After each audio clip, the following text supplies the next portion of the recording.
यार मुझे बस कोई इतना सा बताओ कि ये पाकिस्तान क्रिकेट टीम कौन सी डगर पे चल गई है। यही अगर मैं कहती हूँ यही जो हमारा एक ट्रैक है, यही पाथवे अगर हम कुछ अर्सा पहले अडॉप्ट कर लेते सो आज साउथ अफ्रीका या ऑस्ट्रेलिया की जगह पे हम वर्ल्ड टेस्ट चैंपियनशिप का फाइनल खेल रहे होते हैं। Yes you word me right. यानी कि मैं मजहर अरशद साहब का एक्सट्रैक्ट पढ़ रही थी और वो मेरी आंखों के सामने आ गया।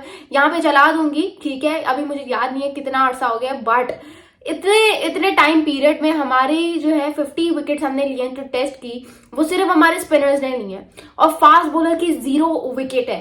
तो that was something very interesting. मतलब आकिब जावेद सर, हम जितना आपका शुक्रिया अदा करें वो कम है, बिकॉज ये जो हमने एक अडॉप्ट किया ना, whatever it is, it's absolutely amazing and I have to say Pakistan जिस तरह से डोमिनेट कर रहा है विद दिस पर्टिकुलर अप्रोच, उससे पूरी दुनिया इंप्रेस हुई है। एट द मोमेंट उससे पूरी दुनिया इंप्रेस हुई है। You talk about any international cricketer, सब पाकिस्तान की वाह करे just because of this approach. Mohammad Rizwan ने कहा कि इस तरह की पिचेस, उन्होंने बड़ी जबरदस्त प्रेस कॉन्फ्रेंस की और मुझे यकीन नहीं आया था कि हम इतना सेंस कैसे बोल लेते हैं। हाँ, ये कौन है, ये कौन बिठा दे।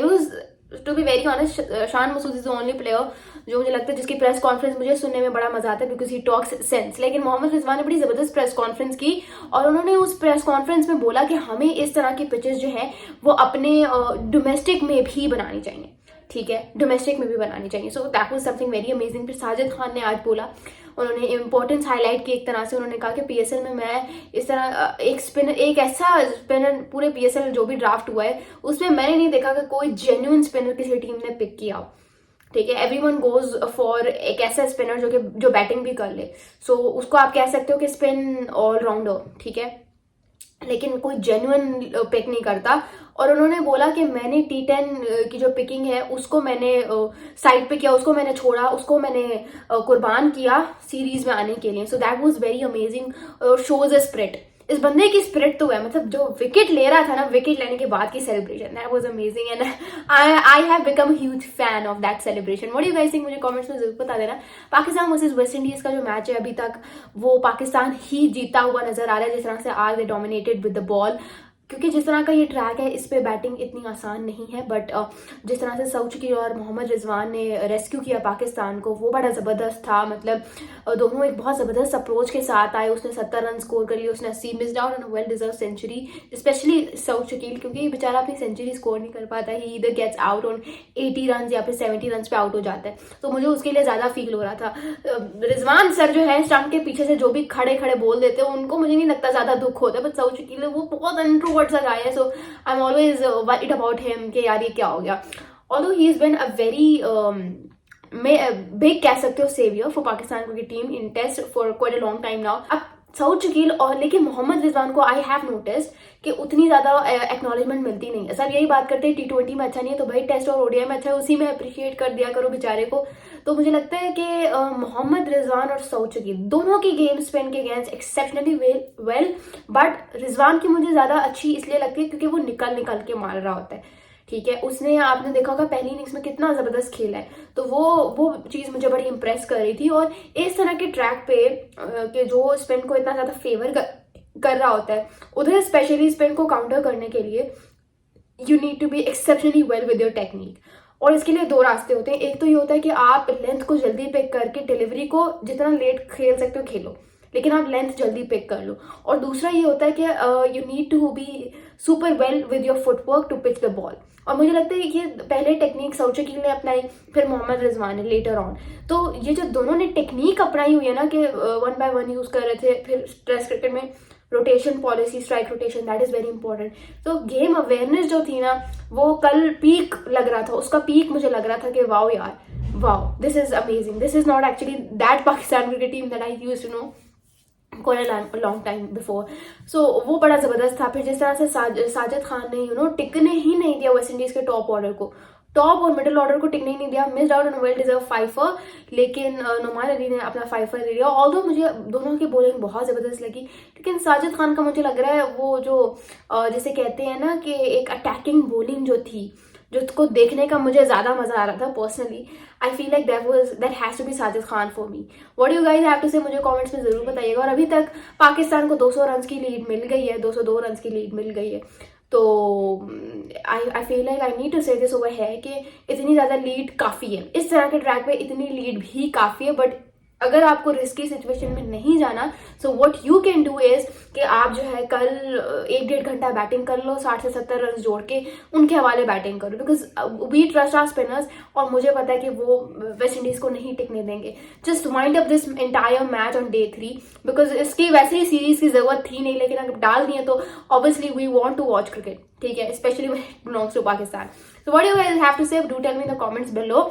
उसके अलावा जो है, जिसे कहते हैं, शान मसूद ने बड़ी जबरदस्त बैटिंग की, ठीक है, मतलब जब से हमने इस बंदे पे क्रिटिसिज्म करना शुरू किया कि भाई रन को स्कोर कर ले, वरना तुझे कप्तानी से हटा लेंगे, because when Shan Masood was appointed as a captain, तो उसको कहा जा रहा था कि उनकी जो कैप्टनसी है वो उनकी परफॉर्मेंस पे बेस करेगी। तो ऑब्वियसली जब वो एक लंबा अरसा गुजर गया for when Shan Masood was not bagging runs, तो हमने यही कहा कि अब यार इसको कप्तानी से हटा दिया जाएगा, लेकिन उस टाइम से जिस तरह से उसने रन जोड़ना शुरू किए हैं, बड़ा जबरदस्त है। बाबर आजम, आपकी जो गेम है, लाइक मुझे लगा कि साउथ अफ्रीका के बाद से ही will get in some form, but वही डिसअपॉइंटमेंट कंटिन्यूज। और मैं कहूंगी कि मतलब पहले आपने जो है, जिसे कहते हैं, 5 पे आउट हुए थे, 8 पे आउट हुए, और आज 8 पे आउट हुए। सो यार डिसअपॉइंटमेंट है। आपकी गेम स्पेन के अगेंस्ट वीक थी, पर उसको मजीद इंप्रूव करने के बजाय आप उसको मजीद टेरेबल कर रहे हो। फिर एक लेफ्ट आर्म स्पिनर के अगेंस्ट आउट हो गए। लेफ्ट आर्म स्पिन के अगेंस्ट उनकी गेम बहुत ही वीक है, बहुत वीक है। So I think he needs to find some way, वरना पाकिस्तान में प्लेयर्स निकल के हारे हैं, देख लें फिर आप। चैंपियंस ट्रॉफी 2025 के लिए 8 टीम्स थी, और 8 टीम्स से 7 ने अपना स्क्वाड अनाउंस कर दिया। Pakistan is the only team, and I hope that Saim Ayub gets his place, ठीक है, क्योंकि जिस तरह से बुमराह भी तो है ना, वो भी तो इंजर हो गया, लेकिन उसको इंडिया ने ले लिया है। तो इंडिया ने बड़ा जबरदस्त स्क्वाड अनाउंस किया है, ऑन पेपर बहुत जबरदस्त लग रहा है, और I don't think so that there could have been a better squad than this, because you look at all the boxes, top order, middle order, lower middle order, ठीक है, स्पिन ऑप्शंस, फिर fast bowling options, everything is quite fulfilled very brilliantly, I would say. you look at selection criteria, तो वो बड़ा जबरदस्त है, although many players have missed out. आप वरुण चक्रवर्ती की बात करो, आप नीतीश कुमार रेड्डी है, फिर करण नायर है, उनके स्टैट्स, उनकी average has been amazing, but उसको नहीं पिक किया, ठीक है। फिर उसके अलावा युजवेंद्र चहल, ऋतुराज गायकवाड़ हैं, so there have been lots of players जो मिस आउट कर गए। संजू सैमसन को नहीं लिया, हालांकि वो बड़ा उसकी फॉर्म लगी हुई थी, उसको भी नहीं लिया। लेकिन यार आप खुद बताओ ना, किस किस को वो भी पिक करें, गलती उनकी भी तो नहीं है, उनके पास एक से एक बढ़ के प्लेयर है, किस किस को पिक करेंगे। शुभमन गिल को वाइस कप्तान बना दिया, यहाँ पे मुझे थोड़ी सी डिसअपॉइंटमेंट हुई, लेकिन यार चलो कुछ सोच के ही बनाया होगा, क्योंकि अगर देखो ना, शुभमन गिल को वाइस कप्तान बना दिया तो उसको तो बाहर बैठाने से रहे, तो obviously Yashasvi Jaiswal will be warming the bench and Gill will open for with Rohit Sharma for team India. लेकिन 2024 देखा जाए तो that as a whole belong to Yashasvi Jaiswal, whether you talk about T20, ODI या test, Yashasvi Jaiswal was bagging runs. So मुझे लगता है बेचारे के साथ हुआ है कुछ, लेकिन चलो कोई नहीं, whatever fate has to decide अगली दफा। और बुमराह, सबकी आंखें बुमराह पे थी, भी बुमराह अवेलेबल होगा या नहीं होगा। बुमराह जो है वो अवेलेबल है, कहा जाइए भाई TSP सिराज को कैसे ड्रॉप कर दिया, ये क्या हो गया, ये क्या हो गया भाई, मुझे खुद बताओ। जो मोहम्मद सिराज है वो न्यू बॉल के साथ इफेक्टिव रहते हैं, लेकिन फिर later on he gets very less influential, मैं कहूँगी, या फिर वो एक हारिस राव बन जाते हैं वो, ठीक है, बाद में आके। तो वो जाहिर सी बात है यार, फिर उसको पिक करेंगे या मोहम्मद शामी को पिक करेंगे। शामी इज सुपर इन्फ्लुएंशियल, मतलब मैं कहूँगी इंडिया का स्कॉट बोलैंड है, always second preference, but whenever he comes to bowl एक अनरियल इम्पैक्ट छोड़ के जाता है, क्योंकि विकेट से इतनी बैक कर लेता है। अब 2023 का वर्ल्ड कप था, हाँ पिछले पिछले साल की बात है, जब इसको हार्दिक पांड्या इंजर हो गया था, तो जब शामी को लेके आया गया था, तो किस तरह से, मतलब उससे भी ज्यादा विकेट इसने बैक कर ली थी in just span of some of the matches. तो शामी वैसे ही बहुत इन्फ्लुएंशियल है, फिर जब बुमराह के साथ बॉलिंग करते तो दोनों ऐसे आसमान पे चढ़े हुए होते हैं, किसी को खेलने ही नहीं दे रहे होते, फुल अनप्लेबल। तो फिर आप खुद बताओ, ऐसी सिचुएशन में शामी के साथ जाएंगे या बुमराह के साथ जाएंगे? आप लोगों को क्या लगता है, मुझे कमेंट्स की सूरत में जरूर बताइएगा। ओवरऑल जबरदस्त स्क्वाड है, 3 स्पिन ऑलराउंडर्स हैं, एक जेन्युइन स्पिनर है कुलदीप यादव, ठीक है, बॉलिंग ऑप्शंस भी बहुत जबरदस्त हैं। टॉप ऑर्डर यार गेल और रोहित शर्मा इतना मुझे नहीं जच रहा है, लेकिन विराट कोहली भी हैं और श्रेयस अय्यर भी हैं, जाहिर सी बात है उसको कैसे नहीं करते पिक। और रविंद्र जडेजा ओके ठीक है, हार्दिक पांड्या, यार हार्दिक पांड्या जैसी टीम है, उस टीम की वाह है। So what you guys have to say मुझे कमेंट्स में जरूर बताइएगा। ओवरऑल वेरी ब्रिलियंट स्क्वाड, और आई होप कि जिस तरह से बुमराह ने कम बैक किया है चैंपियंस ट्रॉफी 2025 के स्क्वाड में, साइम अयूब भी करे। Thank you so much, this is our Wasi signing of.